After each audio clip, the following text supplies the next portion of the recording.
Hello friends, welcome to Amit Sharma academy. UPSC TRE 4.0 और 5.0 के लिए ये बहुत ही इंपॉर्टेंट क्लास होने वाली है। इसमें आपको टीआरई के जितने भी एग्ज़ाम हैं उन सभी के पेपर जो हैं, चाहे वो कैंसिल हुआ हो या री एग्ज़ाम वाला हो, उन सभी के क्वेश्चन इसमें इंक्लूड है।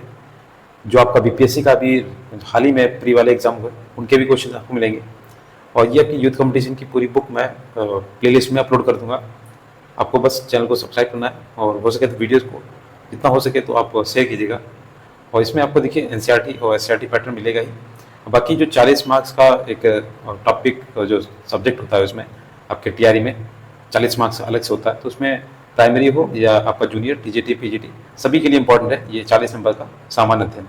तो देखिए आप यहाँ से देख सकते हैं जितने भी एग्जाम हुए टीआरई के उन सभी को टॉपिक वाइज इसमें इंक्लूड किए गए क्वेश्चंस, और जो भी एग्जाम हुआ फर्स्ट शिफ्ट सेकंड शिफ्ट जो भी है उन सभी को इसमें दिया गया है।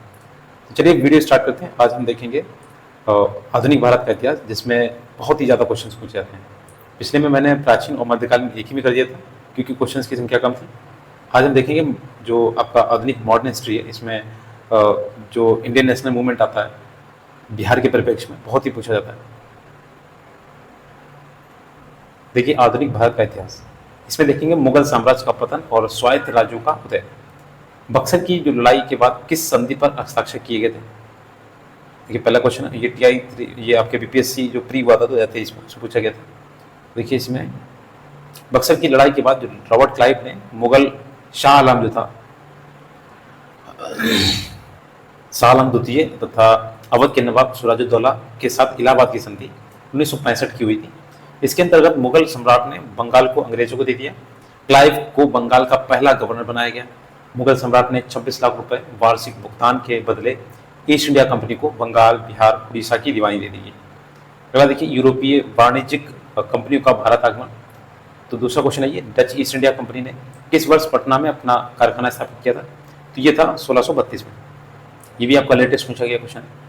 तो देखिए डच ईस्ट इंडिया कंपनी ने 1632 में पटना में अपना स्थायी, ठीक है, स्थायी और स्थायी बहुत पूछता है, तो ये स्थायी कारखाना था जो अब पटना कलेक्ट्रेट के रूप में जाना जाता है। पुर्तगाली बिहार में प्रवेश करने वाले पहले यूरोपीय थे। पुर्तगाली मुख्य रूप से मसालों और कपड़ों का व्यापार करते थे। नेक्स्ट टॉपिक है इसमें देखिए ब्रिटिश शासन का भारतीय अर्थव्यवस्था पर जो प्रभाव पड़ा था उससे संबंधित फैक्ट देखते हैं। इनमें से कौन इंग्लैंड में भारत के अनाधिकारिक दूत बने थे? देखिए इसमें ऑप्शन नंबर बी हो जाएगा, दादा भाई नौरोजी। इन्हें grand old man of India भी बोलते हैं, देखिए यहाँ पे लिखा भी हो। इंग्लैंड में भारत का अनाधिकारिक दूत दादा भाई नौरोजी माने जाते हैं। 1866 ईस्वी में ईस्ट इंडिया कंपनी जो थी, ईस्ट इंडिया एसोसिएशन की स्थापना कर दादा भाई नौरोजी ने ब्रिटिश जनता और संसद को भारतीय विषयों से अवगत कराया था तथा भारतीयों के पक्ष में इंग्लैंड में जन समर्थन तैयार किया, इसलिए वे भारत के दूत कहे जाते हैं। इन्हें सम्मानपूर्वक भारत का वयोवृद्ध पुरुष यानी grand old man of India कहा जाता है। अगला देखिए, सभी क्वेश्चंस को बहुत ही आराम से अच्छे से पढ़ेंगे क्योंकि ये क्वेश्चंस क्या होते हैं किसी ना किसी तरीके से आपको रिपीटेड मिलेंगे। देखिए ये एक जो कैंसिल हुआ था एग्जाम उनके भी क्वेश्चन इसमें। चौथा क्वेश्चन है, 1859 के भारतीय उत्प्रवास अधिनियम ने निर्धारित किया था कि, ऑप्शन नंबर बी हो जाएगा इसका। देखिए ये देखिए ब्रिटिश औपनिवेशिक सरकार ने 19वीं शताब्दी के दौरान भारत में श्रमिकों के आंदोलन को नियंत्रित करने के लिए वर्ष 1859 का अंतर्देशीय अधिनियम पारित किया था। इसके तहत चाय बागानों के श्रमिकों को अपने अधिकारियों की अनुमति के बिना बागान छोड़ने पर रोक लगा दी गई थी, जबकि श्रमिकों को जंगल छोड़ने एवं शादी करने के संदर्भ में कोई प्रावधान इस अधिनियम में नहीं था। ऑप्शन नंबर ए हो जाएगा इसका, ठीक है। तो ये देखिए आपके एनसीईआरटी से सीधा दिया हुआ क्वेश्चन है। मैं आपको एनसीईआरटी और एससीईआरटी जो भी है वो भी कंप्लीट करा दूंगा। बाकी मैंने जो एग्ज़ाम हुए हैं टीआरई के जितने भी एग्ज़ाम हुए उन सभी के जो प्रश्न पत्र हैं उनको एनालाइज किया हुआ है और बताया भी आपको कि किस तरीके से आपके एनसीईआरटी से पूछे जाते हैं विद प्रूफ के साथ में। तो आप प्लेलिस्ट देख लीजिएगा, एक अलग से प्लेलिस्ट बनाई हुई है मैंने। नेक्स्ट देखिए पांचवा क्वेश्चन है, निम्नलिखित में से किसको grand old man of India के नाम से जाना जाते हैं? तो ये दादा भाई नौरोजी है, ऑप्शन नंबर फर्स्ट। देखिए ये रिपीटेड क्वेश्चन है, दादा भाई नौरोजी को grand old man of India कहा जाता है। 1887 में इन्होंने इंग्लैंड में भारतीय सुधार समिति की स्थापना की। ये ब्रिटिश हाउस ऑफ कॉमन का चुनाव लड़ने वाले पहले भारतीय थे। इन्होंने लिबरल पार्टी के उम्मीदवार के रूप में फिल्सबरी से 1892 में चुनाव जीता। दादा भाई नौरोजी ने धन के निष्कासन सिद्धांत का वर्णन अपनी जो पुस्तक इनकी है poverty and un British rule in India, इसमें किया था। ये बुक भी बहुत ऊंची आती है, याद रखिएगा। अगला देखिए, छठा क्वेश्चन है, निम्नलिखित में से ब्रिटिश शासन के दौरान भारतीय अंतर्गत निर्वनीकरण का कौन सा मुख्य कारण था? देखिए ऑप्शन नंबर डी हो जाएगा इसका, उपरोक्त में से एक से अधिक। देखिए ब्रिटिश शासन के दौरान भारत में निर्वनीकरण का मुख्य कारण विस्तारित खेती की मांग को पूरा करने के लिए भूमि को उन्नत करना था। साथ ही रेलवे का विकास, चाय बागानों का विकास भी इसके अन्य कारण थे, जिसके कारण वनों की कटाई की गई थी। अगला देखिए, 1857 का जो विद्रोह था, मोस्ट इंपॉर्टेंट है, इस टॉपिक को तो आप भूल के भी मत छोड़िएगा। सातवां क्वेश्चन है, 1857 के विद्रोह के मध्य नाना साहब ने अपने आप को मुगल सम्राट कहाँ का घोषित किया था? यहाँ पे मुगल सम्राट का क्या घोषित किया? पेशवा, ठीक है, कहाँ का नहीं, यहाँ पे पूछा गया। पेशवा इन्होंने अपने आप को घोषित किया था। बाकी जो नाना साहब कहाँ से थे, ये कानपुर से थे, ठीक है। दो तरीके क्वेश्चन बनते हैं इनके, यदि कैंसर में पूछा गया था क्वेश्चन। 4 जुलाई 1857 को जब कानपुर से अंग्रेजों ने प्रस्थान किया तो नाना साहब ने पूर्ण स्वतंत्रता की घोषणा की, पेशवा की उपाधि धारण की। इस दौरान उन्होंने मुगल सम्राट बहादुर शाह जफर को भारत का बादशाह स्वीकार करते हुए स्वयं को उनका नाइब घोषित किया था। सॉरी, इसमें पेशवा नहीं दिया था, नाइब था, यहाँ पे नाइब होगा, ठीक है। पेशवा उनके वहाँ पे कहा जाता था, ये नाइब इन्होंने मुगल सम्राट का घोषित किया था, ठीक है। मुगल सम्राट को इनमें पूरे भारत का नेता घोषित किया था और खुद को नाइब कहा था इन्होंने, ठीक है। अगला देखिए, 8वां क्वेश्चन है, निम्नलिखित में से किस स्थिति को रानी विक्टोरिया की उद्घोषणा जारी हुई थी? तो देखिए ये आपके 58 में, मतलब 57 के बाद 1 साल बाद हुई थी। तो ये 1 नवंबर 1858 को ये उद्घोषणा जारी की गई थी, क्योंकि इसमें क्या था, कंपनी से सीधा हटकर ये क्राउन के हाथों चला गया था, पूरा भारत का जो बागडोर थी। तो देखिए 1 नवंबर 1858 में इलाहाबाद में आयोजित दरबार में लॉर्ड कैनिंग ने महारानी विक्टोरिया की उद्घोषणा को पढ़ा था। उद्घोषणा में भारत में कंपनी का शासन समाप्त कर भारत का शासन सीधे क्राउन के अधीन कर दिया गया था। भारत सचिव के पद का प्रावधान किया गया तथा उसकी सहायता के लिए 15 सदस्यीय इंडिया काउंसिल की स्थापना की गई। 8 सदस्य ब्रिटिश सरकार द्वारा और 7 सदस्य कोर्ट ऑफ डायरेक्टर द्वारा नियुक्त किए गए थे। अगला देखिए, 9वां क्वेश्चन है, निम्नलिखित में से किसने रानी लक्ष्मीबाई को ग्वालियर पर अधिकार करने में सहायता की थी? तो ये देखिए आपका 9th का ऑप्शन हो जाएगा, ए वाला, अफगान। ये रानी लक्ष्मीबाई ग्वालियर पर अधिकार करने में अफगानों की ने सहायता की थी। 1857 की क्रांति में महारानी लक्ष्मीबाई ने फिरंगियों से लोहा लेने के लिए बांदा नवाब अली बहादुर द्वितीय को, जिन्हें वे अपना भाई मानती थी, को पत्र के साथ राखी भेजकर उसकी लाज रखने को कहा था। बांदा नवाब 10,000 सैनिकों के साथ झांसी लड़ने पहुंच गए थे। अगला देखिए, 10वां क्वेश्चन है, देखिए 1857 के विद्रोह को किसके द्वारा पहली बार प्रथम भारतीय स्वतंत्रता संग्राम के रूप में वर्णित किया गया था? तो ये वीडी सावरकर थे। देखिए आपका वीडी सावरकर को पहली बार प्रथम भारतीय स्वतंत्रता संग्राम के रूप में वर्णित किया गया था। इन्होंने अपनी पुस्तक the Indian war of independence 1857 में लिखा है कि 1857 का जो भारतीय विद्रोह ब्रिटिश औपनिवेशिक नियंत्रण के लिए व्यापक प्रतिरोध की पहली अभिव्यक्ति थी। अगला देखिए, 1857 के विद्रोह की विफलता के निम्नलिखित में से कौन से कारण थे? तो ऑप्शन नंबर सी हो जाएगा इसका, उपयुक्त में से सभी हैं इसमें।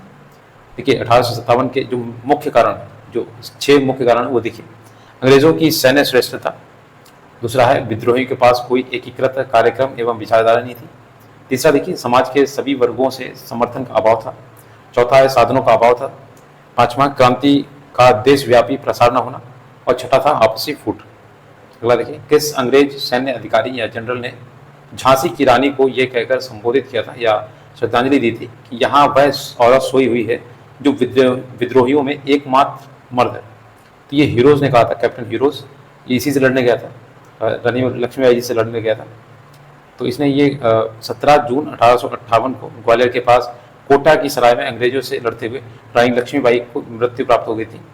अगला देखिए, अन्य जो जन आंदोलन थे 1757 से 1857 तक। देखिए 13वां क्वेश्चन है, किसने कर की नई व्यवस्था के विरुद्ध शोषणकारी जो शक्तियों का विरोध किया था? तो ये आपका हो जाएगा 13 नंबर का। देखिए 1855 से 56 में बिहार के संताल आदिवासियों ने ब्रिटिश सरकार द्वारा लागू की गई कर नीति के विरुद्ध सशस्त्र विद्रोह किया। इसे संताल विद्रोह या संताल हुल कहा जाता है। इस विद्रोह का नेतृत्व सिद्धू कानू चांद भैरो, आप इस तरीके से कर सकते हैं, 4 भाइयों ने किया था, जिसमें सिद्धू और कानू प्रमुख नेतृत्वकर्ता थे। ये विद्रोह लगभग 1 वर्ष तक चला था।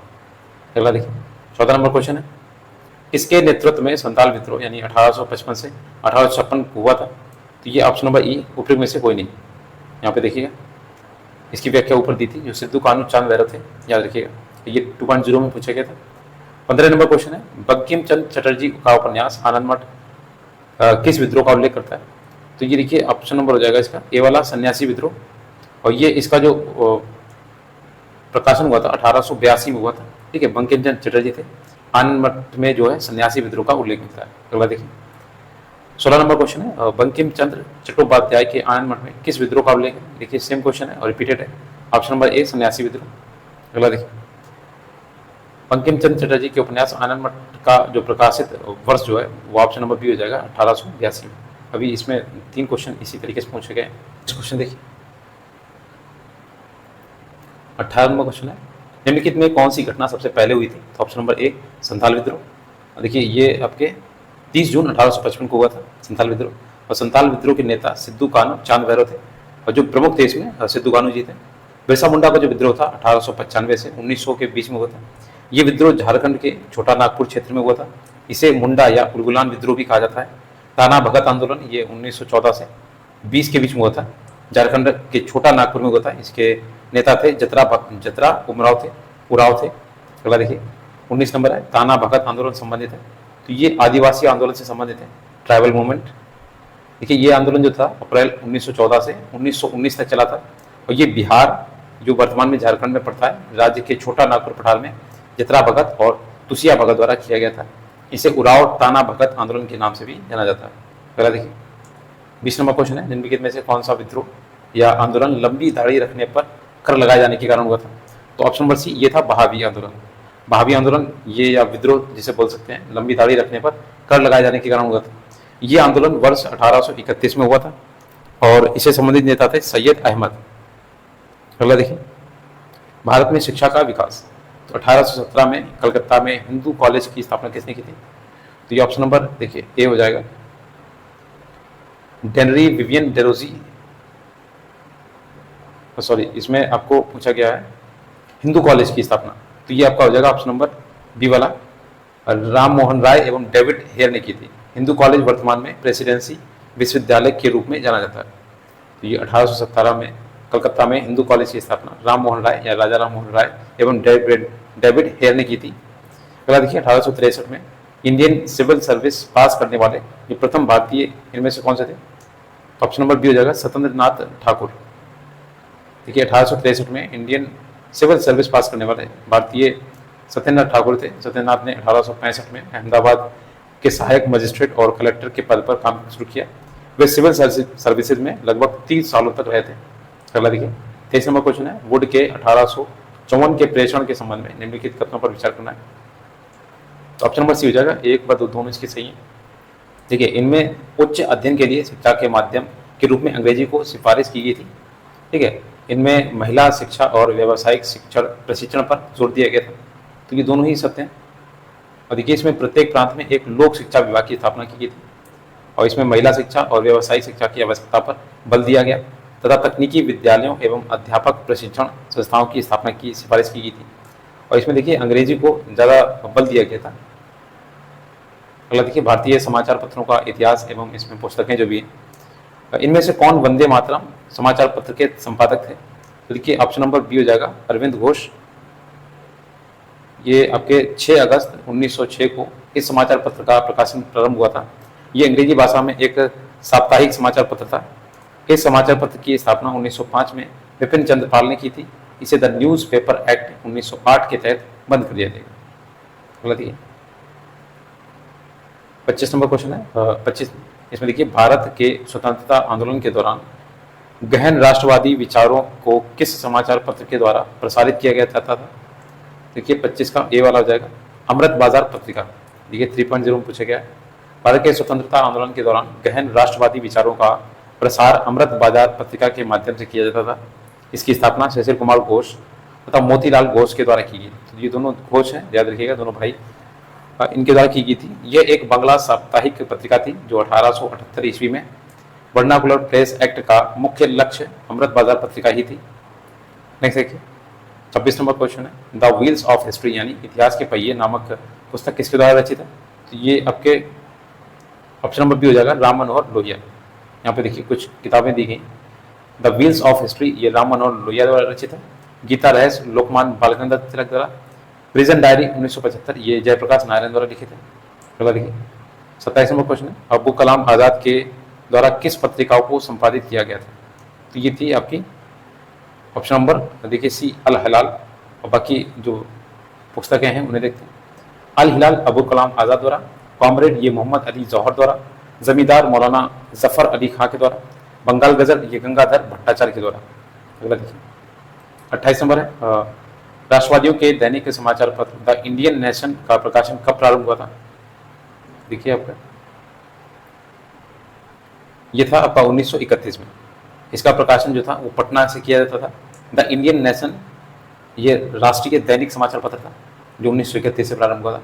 अगला देखिए 29 नंबर है, बंगाल एवं बिहार के नील कृषकों की दशा का वर्णन करते हुए नील दर्पण नामक जो नाटक था इसके किसके द्वारा लिखा गया था? तो ये आपके ऑप्शन नंबर सी ये हो जाएगा, दीनबंधु मित्र द्वारा। ये आपके 1860 में प्रकाशित हुआ था। नील दर्पण का विस्तृत इसमें विवरण मिलता है और ये प्रख्यात बंगला नाटककार थे दीनबंधु मित्र। अगला देखिए नेक्स्ट है, इंडिया डिवाइडेड पुस्तक के लेखक हैं। तो option number B doctor Rajendra Prasad, ये आपके भारत के पहले राष्ट्रपति बने।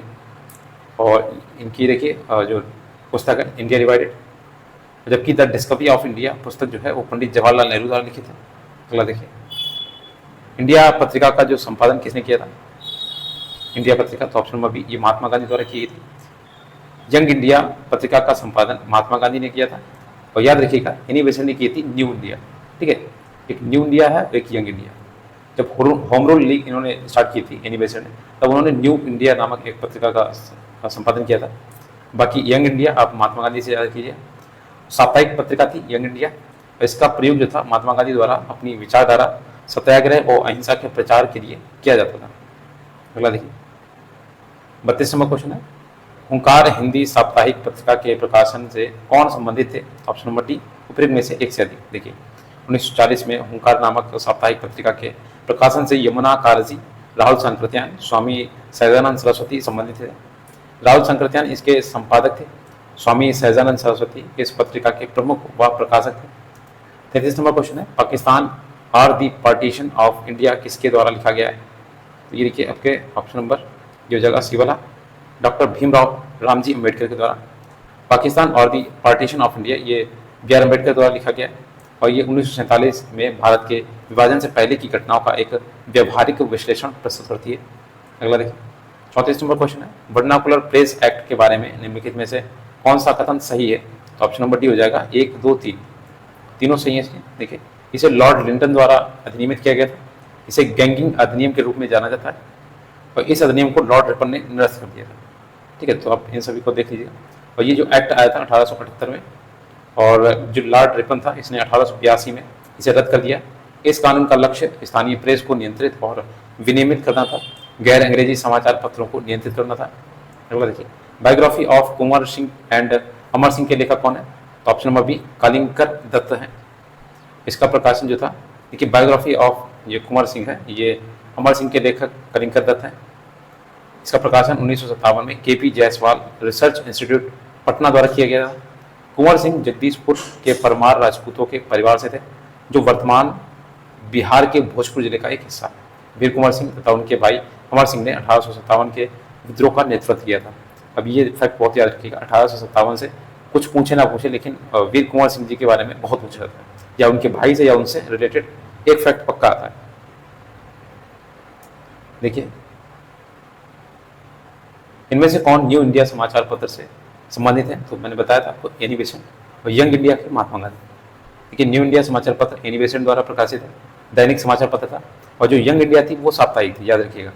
इसकी स्थापना होम रूल लीग एवं भारतीय स्वतंत्रता संग्राम से संबंधित समाचार फैलाने तथा सामाजिक मुद्दों को उजागर करने के लिए किया जाता था। देखिए कॉमनवेल्थ पत्रिका का संपादन तथा वर्ष 1916 में मद्रास में all India home rule league की स्थापना एनी बेसेंट द्वारा की गई। अगला देखिए 37 नंबर क्वेश्चन है, पुस्तक the beautiful tree indigenous Indian education in the 18th century किसने लिखी थी? तो ऑप्शन नंबर ए ये धर्मपाल ने लिखी। धर्मपाल भारत के एक महान गांधीवाद विचारक, इतिहासकार, राजनीतिक दार्शनिक थे। धर्मपाल का जन्म 1922 में उत्तर प्रदेश के मुजफ्फरनगर जिले के कांदला में हुआ था। याद रखिए ये मुजफ्फरनगर है, ना कि मुजफ्फरपुर। तो 38 नंबर, मॉन्टेग्यू ने सरकार के अंतर्गत विधायिका, कार्यपालिका और न्यायपालिका के मध्य शक्तियों का विभाजन निम्नलिखित में से अपनी पुस्तक किस पुस्तक में प्रस्तावित किया था? तो option number A the spirit of the laws. देखिए ये फ्रांस के हैं दार्शनिक मॉन्टेग्यू द्वारा लिखित पुस्तक the spirit of the laws राजनीतिक सिद्धांत पर आधारित एक पुस्तक है, और ये पुस्तक सरकार के सिद्धांत और संरचना पर एक विस्तृत ग्रंथ है। इस पुस्तक में मॉन्टेग्यू ने सरकार के अंतर्गत विधायिका, कार्यपालिका और न्यायपालिका के मध्य शक्तियों का विभाजन प्रस्तावित किया है। उपयुक्त अन्य पुस्तकें मॉन्टेग्यू द्वारा लिखित है। अगला देखिए Mahatma Gandhi and Bihar some reminiscences पुस्तक के लेखक कौन है? तो ऑप्शन नंबर बी हो जाएगा डॉक्टर राजेंद्र प्रसाद। देखिए ये 2 बार पूछा गया, और ये राजेंद्र प्रसाद द्वारा लिखी गई, उनके द्वारा लिखी गई कुछ अन्य पुस्तकें हैं, जैसे बापू के कदमों में बाबू, इंडिया डिवाइडेड, सत्याग्रह एट चंपारण, इस तरीके की पुस्तकें हैं।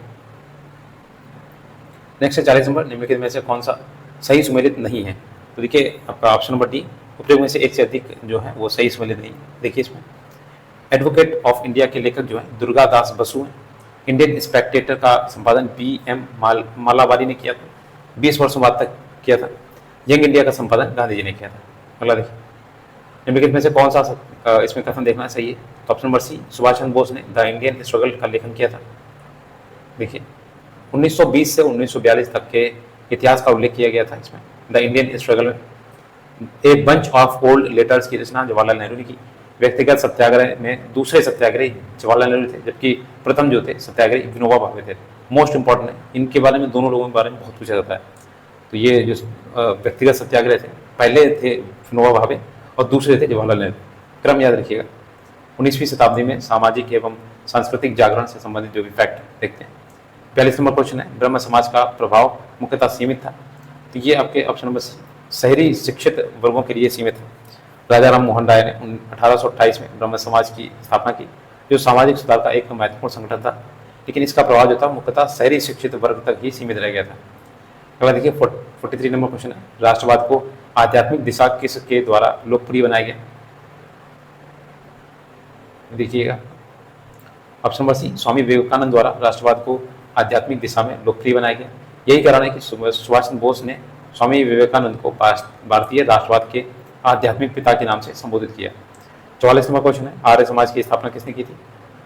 देखिए ऑप्शन नंबर ये हो जाएगा बी, स्वामी दयानंद सरस्वती जी ने। 1875 ईस्वी में स्वामी दयानंद सरस्वती ने बम्बई में आर्य समाज की स्थापना की, जिसका मुख्य उद्देश्य प्राचीन वैदिक धर्म की शुद्ध रूप से पुनः स्थापना करना, सामाजिक उत्थान करना। 1877 में लाहौर में आर्य समाज का मुख्यालय स्थापित किया गया। अगला देखिए, भारत में सेल्फ रिस्पेक्ट मूवमेंट का किसने प्रारंभ किया था? ये देखिए ऑप्शन नंबर हो जाएगा ई वाला, उपयोग में से कोई नहीं। देखिए 1925 में ईस्वी में रामास्वामी नायर द्वारा तमिलनाडु में आत्मसम्मान आंदोलन यानी सेल्फ रिस्पेक्ट मूवमेंट की शुरुआत की गई। इस आंदोलन का उद्देश्य ब्राह्मणवादी आधिपत्य को तोड़ने, समाज में पिछड़े वर्गों एवं महिलाओं के समान अधिकार के लिए आवाज उठाना था। सन 1873 में ज्योतिबा फुले ने सत्यशोधक समाज की स्थापना की थी। नेक्स्ट देखिए 46 नंबर क्वेश्चन है, इंडिया फॉर इंडिपेंडेंस प्रसिद्ध नारा किसने दिया था? तो ये देखिए ऑप्शन नंबर बी हो जाएगा, स्वामी दयानंद सरस्वती जी ने किया था। दयानंद सरस्वती ने 1875 में बम्बई में आर्य समाज की स्थापना की थी। स्वदेशी व हिंदी का समर्थन करने वाला आर्य समाज प्रथम संगठन था। अगला देखिए, निम्नलिखित में से कौन सा कथन सही है? तो ऑप्शन नंबर डी हो जाएगा, इसमें उपयोग में से एक से अधिक है। देखिए इसमें राजा राम मोहन राय को भारत के नव जागरण का अग्रदूत माना जाता है। वे नवीन शिक्षा के अग्रदूत रहे। इसके लिए डेविड हेयर के सहयोग से हिंदू कॉलेज जो 1817 में कलकत्ता में स्थापित है, एवं वेदांत कॉलेज जो 1825 में कलकत्ता में स्थापना की गई। देखिए स्वामी दयानंद सरस्वती ने आर्य समाज 1875 ईस्वी की स्थापना की। स्वदेशी व हिंदी का समर्थन करने वाला यह प्रथम संगठन था। इसका मानना था कि भारत भारतीयों के लिए है। नेक्स्ट देखिए, स्वामी विवेकानंद ने रामकृष्ण मिशन की स्थापना 1897 ईस्वी में कलकत्ता यानी बारानगर में की। इन्होंने 1893 ईस्वी में अमेरिका के शिकागो शहर में आयोजित विश्व धर्म सम्मेलन में भारत का नेतृत्व किया। इस सम्मेलन में उन्होंने भौतिकवाद व आध्यात्मवाद के मध्य संतुलन स्थापित करने पर बल दिया था। नेक्स्ट देखिए 48 नंबर, पंजाब में कूका आंदोलन का प्रारंभिक उद्देश्य क्या था? तो ऑप्शन नंबर ए, सिख धर्म को परिष्कृत करना। देखिए कूका आरंभ का जो आरंभ हुआ था पंजाब में एक धार्मिक राजनीतिक आंदोलन था। कूका मुख्य रूप से सिख धर्म का हिस्सा नहीं था। लोगों को एकजुट करने के लिए सदगुरु राम सिंह जी ने 12 अप्रैल 1872 को कूका आंदोलन शुरू किया था। अगला देखिए, नव भारत का पैगंबर किसे कौन कहलाता है? तो ऑप्शन नंबर ए, राजा राम मोहन राय को नव भारत का पैगंबर बोलते हैं, क्योंकि ये भारतीयों में राजनीतिक चेतना उत्पन्न करने वाले पहले व्यक्ति थे। इन उद्देश्यों की पूर्ति के लिए 1828 में उन्होंने ब्रह्म समाज तथा उनके अनुयायियों द्वारा 1836 में बंग भाषा प्रकाशन सभा नामक संस्थाओं की स्थापना की, जो धार्मिक और नैतिक, सामाजिक एवं राजनीतिक प्रश्नों पर वाद विवाद करती थी। अगला देखिए, किस समाज सुधारक को लोक हितवादी के नाम से जाना जाता है? तो ऑप्शन नंबर सी, ये G.H. देशमुख को कहा जाता है लोक हितवादी। तो गोपाल हरि देशमुख महाराष्ट्र के एक समाज सुधारक और तर्कवादी थे। इन्होंने ब्रिटिश राज के तहत न्यायाधीश का पद संभाला था। अगला देखिए 51 नंबर क्वेश्चन है, किस वर्ष ऑल इंडिया वुमेन्स कॉन्फ्रेंस की स्थापना की गई? तो ऑप्शन नंबर सी, 1927 को। देखिए ये दिल्ली में स्थित एक गैर सरकारी संगठन है जो 1927 में स्टार्ट हुआ था। इस सम्मेलन की शुरुआत महिलाओं को शिक्षा को बढ़ावा देने के लिए की गई थी। अगला देखिए, किसान विद्रोह एवं आंदोलन जो भी है। 52 नंबर क्वेश्चन है, 1918 में अहमदाबाद के मिल मालिकों और मजदूरों के मध्य विवाद में किसने हस्तक्षेप किया था? तो ये ऑप्शन नंबर ए, महात्मा गांधी जी ने। देखिए 1918 में अहमदाबाद के मिल मालिकों और मजदूरों के मध्य विवाद में महात्मा गांधी ने हस्तक्षेप किया, मिल मजदूरों के पक्ष में हड़ताल की। यहाँ पर गांधी जी ने मजदूरों के पक्ष में पहली बार भूख हड़ताल की थी। अगला देखिए 53 नंबर क्वेश्चन है, निम्नलिखित में से किस आंदोलन में महात्मा गांधी ने भूख हड़ताल को हथियार के रूप में सर्वप्रथम प्रयोग किया था? तो ये ऑप्शन नंबर सी, अहमदाबाद की जो हड़ताल थी भूख हड़ताल। ऐसे की 54 नंबर क्वेश्चन है, किसानों के हित में गांधी जी ने 1917 में चंपारण सत्याग्रह किसके सहयोग से किया था? तो ऑप्शन नंबर ए, ये थे डॉक्टर राजेंद्र प्रसाद के सहयोग से। मुरली भरवा ग्राम के निवासी राजा राजकुमार शुक्ल के अनुरोध पर नील किसानों की स्थिति पर विचार करने एवं उनकी समस्याओं के समाधान के लिए गांधी जी चंपारण यानी मोतिहारी जिला आए और किसानों के पक्ष में सत्याग्रह प्रारंभ किया, जिसे चंपारण आंदोलन कहा जाता है। चंपारण जाने के क्रम में मुजफ्फरपुर में गांधी जी से डॉक्टर राजेंद्र प्रसाद पहली बार मुलाकात हुई, जहां उन्होंने राज्य के कई बड़े वकीलों और सामाजिक कार्यकर्ताओं के सहयोग से आगे की रणनीति तय की। इस आंदोलन में गांधी जी के साथ ब्रज किशोर, महादेव देसाई, जेपी कृपलानी, नरहरि परिख और मजहर उल हक आदि शामिल थे। नेक्स्ट देखिए 55 नंबर है, चंपारण नील आंदोलन के दौरान महात्मा गांधी के साथ कौन थे? तो ऑप्शन नंबर डी, उपरोक्त में से एक से अधिक। अगला देखिए 56 नंबर है, गांधी जी को विशेष रूप से चंपारण आने और वहाँ के कृषकों की दयनीय स्थिति को देखने हेतु किसने अनुग्रह किया था? तो बहुत ही पूछा जाता है, राजकुमार शुक्ल को। राजकुमार शुक्ल ने ये आग्रह किया था महात्मा गांधी को। ऐसे कि देखिए कितनी बार, 3 बार तो अभी पूछा गया 23 में। 57 नंबर क्वेश्चन है, बारदौली सत्याग्रह का नेता कौन था? तो option number B, Sardar Vallabh भाई पटेल। देखिए गुजरात के किसानों ने सरकार द्वारा लगाई गई वृद्धि के विरुद्ध जो लगान लगाई गई थी उसके विरुद्ध किया गया अहिंसक आंदोलन था जो बारदौली सत्याग्रह था।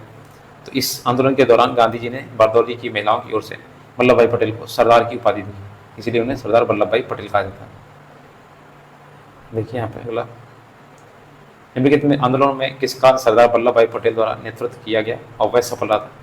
देखिए बारदौली का था सत्याग्रह गुजरात में, ऑप्शन नंबर सी। नेक्स्ट देखिए 59 नंबर है, ऑल इंडिया किसान सभा के पहले अधिवेशन में कौन अध्यक्ष थे? तो option number B, Sahajanand Saraswati ji. 1936 में कांग्रेस के लखनऊ अधिवेशन में अखिल भारतीय किसान सभा यानी ऑल इंडिया किसान सभा का गठन किया गया। इसके पहले अध्यक्ष सहजानंद सरस्वती थे।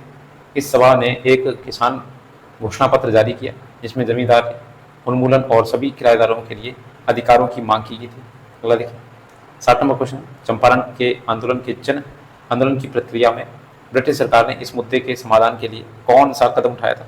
ऑप्शन नंबर सी, चंपारण कृषि समिति की स्थापना की थी। और चंपारण कृषि जांच समिति के अध्यक्ष थे F.G. सलाई। इसके अध्यक्ष थे जो सदस्य थे D.J. Read, Mahatma Gandhi, L.C. अदामी, राजा हरिहर प्रसाद, अनुग्रह नारायण सिन्हा और G. रैनी।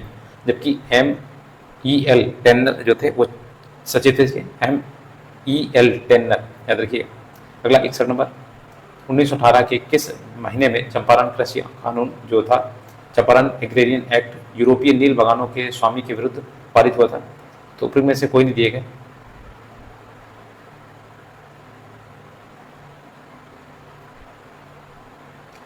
भाषण में देखिए, भारतीय किसानों के इतिहास में संगठित असहयोग का प्रथम उदाहरण कहाँ घटित हुआ था? तो ऑप्शन नंबर ए हो जाएगा, बिहार एवं बंगाल में। तो भारतीय किसानों के इतिहास में संगठित असहयोग का प्रथम उदाहरण बिहार एवं बंगाल क्षेत्र में घटित हुआ। नील विद्रोह आपके 1859 से 62 के बीच में हुआ था। पावना विद्रोह 1870 से 80 के बीच में हुआ था। अगला देखिए 63 नंबर, इसमें आंदोलन और उससे संबंधित जो भी है केंद्र दिए गए, इसमें देखिए आपका कूट दिया गया मिलाने के लिए। तो चलिए यहाँ पे मिला हुआ है, आपको बता देता हूँ। नील के पौधे लगाने वाले का जो आंदोलन था वो चंपारण में हुआ था। खेतिया सत्याग्रह जो था खेड़ा में हुआ था। कपास मिल मजदूरों का सत्याग्रह ये अहमदाबाद में हुआ था। असहयोग आंदोलन को बंद करने का जो आंदोलन था वो चौरी चौरा था। अगला देखिए, जिसमें एक ट्रेन को लूट लिया गया था। अगला देखिए 64 नंबर है, 1917 में चंपारण सत्याग्रह के दौरान महात्मा गांधी के जीवन पर पहले ज्ञात प्रयास के पीछे कौन थे? 64 का देखिए, गांधी की लोकप्रियता के कारण चंपारण सत्याग्रह के दौरान उन्हें रोकने के लिए ब्रिटिश बागान प्रबंधक इरविन ने कार्रवाई करने का निर्णय लिया। उसने गांधी जी को रात्रि भोज का निमंत्रण दिया, जिसे गांधी ने सहर्ष स्वीकार किया। इरविन ने इस निमंत्रण के पीछे गांधी जी की हत्या का षड्यंत्र रचा था। इसमें रसोईया बतक मियाँ, मोस्ट इंपॉर्टेंट है, बहुत पूछता है, किसने गांधी जी की जान बचाई थी? तो बतक मियाँ ने गांधी जी की जान बचाई थी। अगला देखिए, कांग्रेस की पूर्ववर्ती संस्थाएं।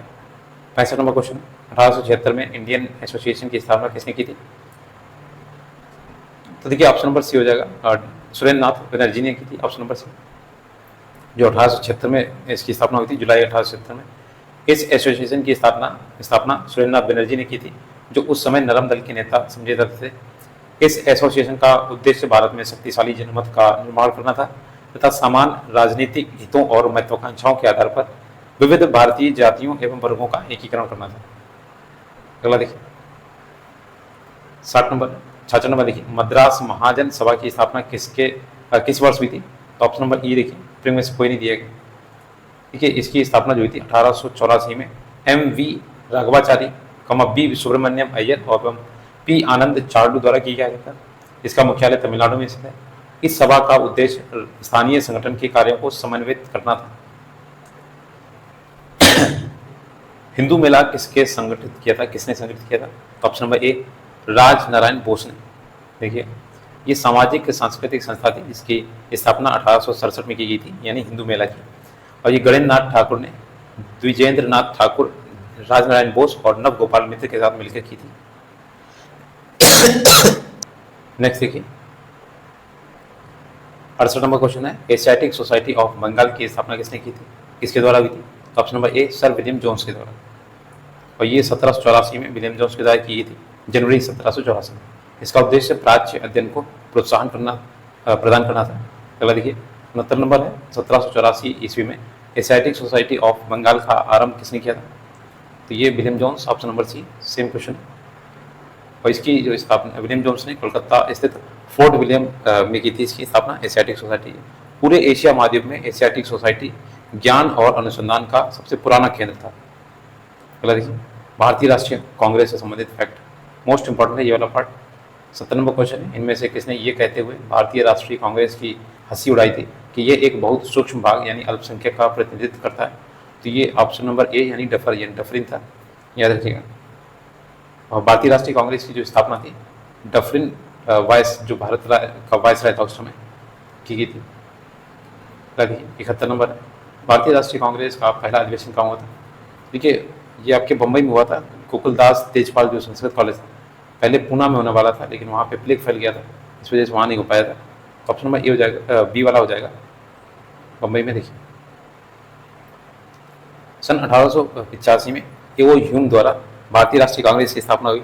इसका पहला अधिवेशन दिसंबर 1885 में WC बनर्जी यानी व्योमचंद्र बनर्जी की अध्यक्षता में बम्बई में हुआ तथा 1886 से 87 में दूसरा व तीसरा अधिवेशन क्रमशः आपका देखिए, दूसरा हुआ था कलकत्ता में, तीसरा हुआ था मद्रास में।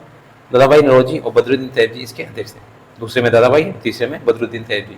और याद रखिएगा बदरुद्दीन तैयब जी जो थे वो पहले मुस्लिम अध्यक्ष बने थे इसमें।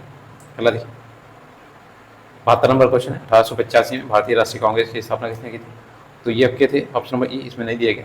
ओके एओ ह्यूम थे, ठीक है, एओ ह्यूम थे। अगला देखिए 73 नंबर है, भारतीय राष्ट्रीय कांग्रेस के पहले अध्यक्ष थे, तो देखिए डब्ल्यू बनर्जी थे, ऑप्शन नंबर ए, एओ ह्यूम द्वारा ये स्थापना की गई थी। नेक्स्ट देखिए 74 नंबर क्वेश्चन है, भारतीय राष्ट्रीय कांग्रेस की प्रथम महिला अध्यक्ष कौन थी? तो इसमें कन्फ्यूजन रहता है आपको, अगर प्रथम महिला पूछे तो एनी बेसेंट, ठीक है, याद रखिएगा पहली महिला जो है वो एनी बेसेंट रहेंगी। ये देखिए 1917 में कोलकाता में आयोजित भारतीय राष्ट्रीय कांग्रेस के अधिवेशन में उन्हें अध्यक्ष चुना था। नेक्स्ट 75 नंबर क्वेश्चन है, 1912 में पटना में होने वाले भारतीय राष्ट्रीय कांग्रेस के अधिवेशन के अध्यक्ष कौन थे? तो ये 1912 में आपके देखिए ऑप्शन नंबर ए RL मधुलकर जो थे वो पहले थे 1912 में, जो पटना में हुआ था भारतीय राष्ट्रीय कांग्रेस का अधिवेशन, तो RN मधुलकर थे इसके अध्यक्ष। नेक्स्ट देखिए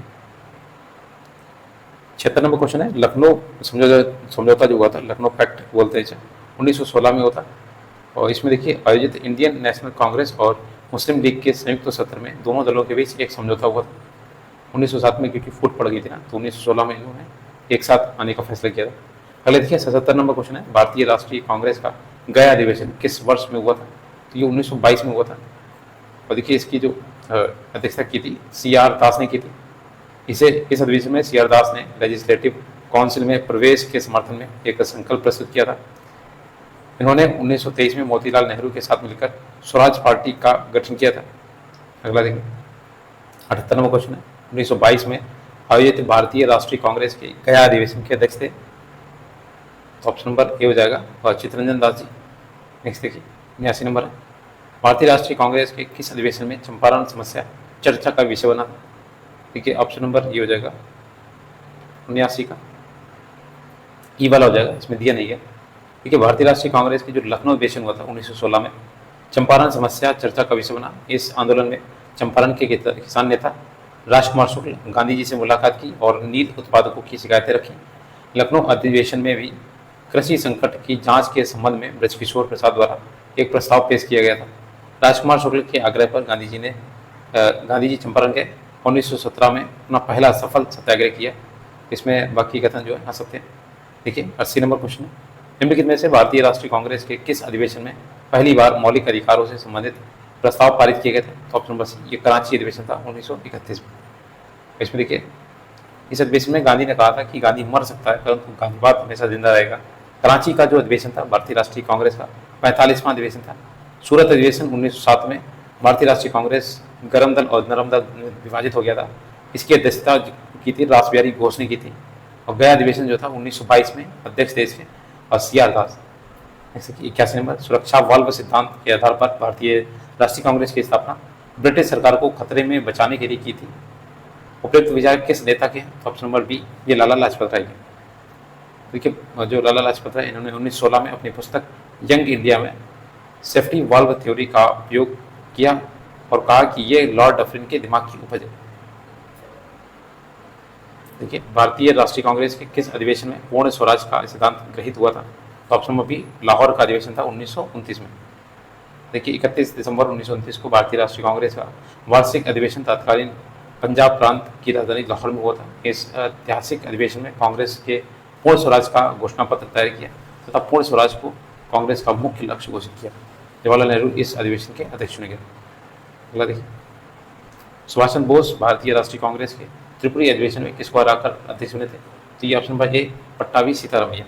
तो ये आपका मध्य प्रदेश में अधिवेशन हुआ था त्रिपुरी का 1939 में, और इन्होंने पट्टाभी सीतारामैया को हराया था, जिसे गांधी जी द्वारा प्रस्तावित उम्मीदवार पट्टाभी सीतारामैया की पराजय हुई।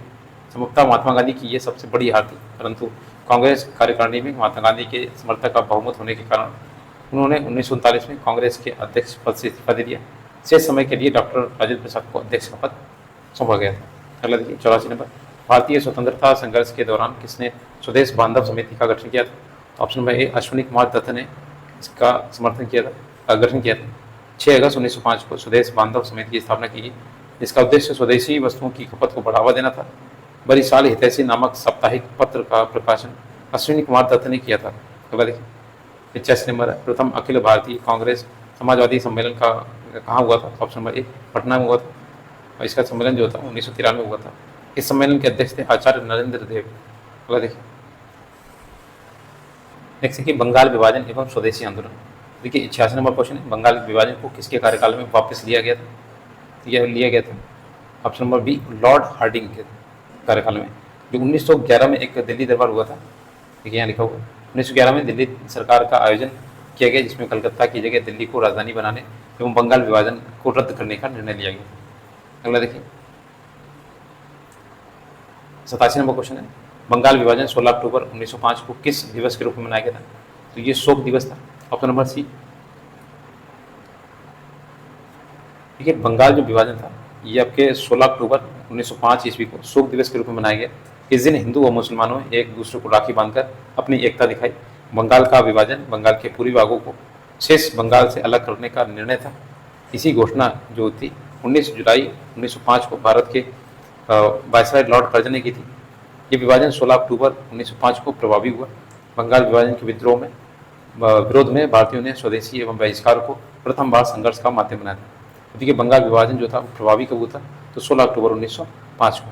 बहुत पूछा था इसके बारे में। अगला देखिए 89 नंबर है, प्रथम बार संघर्ष के तरीके के रूप में स्वदेशी एवं बहिष्कार भारत में कब आरंभ हुआ था? तो यह आपका था बंगाल विभाजन के टाइम पे, ऑप्शन नंबर ए। नेक्स्ट देखिए 90 नंबर है, बंगलार माटी बंगलार जल के लेखक कौन थे, जो मूल रूप से 1905 में लॉर्ड कर्जन द्वारा बंगाल के विभाजन के खिलाफ एक विरोध गीत था और जिसके लिए पश्चिम बंगाल के विधानसभा ने हाल ही में एक नए राज्यगान के रूप में प्रस्तावित किया था। क्या ऑप्शन नंबर हो जाएगा बी वाला, रविन्द्रनाथ टैगोर। देखिए बंगलार माटी बंगलार जल के लेखक रविन्द्रनाथ टैगोर थे, जो मूल रूप से 1905 में लॉर्ड कर्जन द्वारा बंगाल के विभाजन के खिलाफ एक विरोध गीत था। इसके लिए पश्चिम विधानसभा ने हाल ही में नए राज्यगान के रूप में इसे प्रस्तावित कर दिया।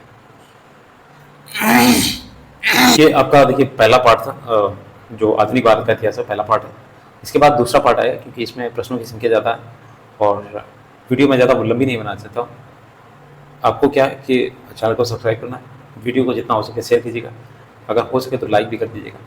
एक नया ऑप्शन जोड़ा गया है और आपकी जहाँ पर टाइपिंग होती है और चैट होती है उसके ऊपर हाइप कर दिया गया है, तो आप हो सकता है तो हाइप कर दीजिएगा, क्योंकि थोड़ा सा जो छोटे यूट्यूबर्स हैं उनको भी राहत मिलेगी। बाकी अगर वीडियो अच्छा लगा तो लाइक कीजिएगा। Thanks for watching.